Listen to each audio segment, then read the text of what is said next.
Bonjour chers frères et sœurs dans le Seigneur, nous sommes aujourd'hui le jeudi 25 juillet 2024. Voici le texte pour cette pensée biblique quotidienne, Jérémie chapitre 40 et 41. En voici le titre, l'assassinat du gouverneur Guédalia. Que se passa-t-il après la prise de Jérusalem?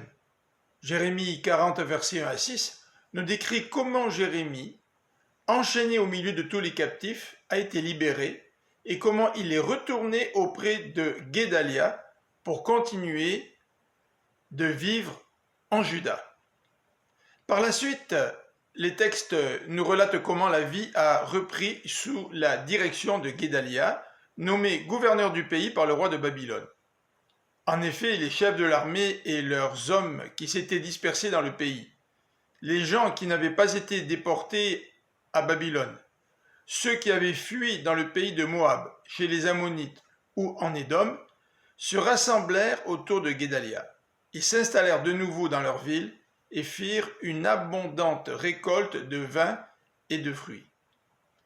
Entre-temps, Baalis, le roi des Ammonites, encouragea Ismaël, qui était de descendance royale, à assassiner Guédalia.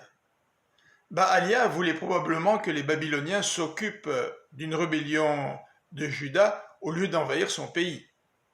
Ismaël assassina donc Guédalia ainsi que 80 hommes de Sichem et fit prisonnière la population de Mitzpah.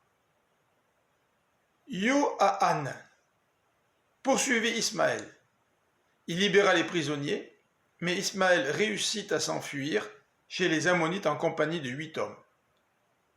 Yohanan, ses troupes et les prisonniers libérés se mirent en route pour se rendre en Égypte, par peur des représailles des Babyloniens, parce qu'Ismaël avait assassiné Guédalia, nommé gouverneur par le roi de Babylone. Que va dire l'Éternel dans cette situation? C'est ce que nous verrons demain. Je vous souhaite une bonne fin de journée, que le Seigneur vous bénisse. À demain.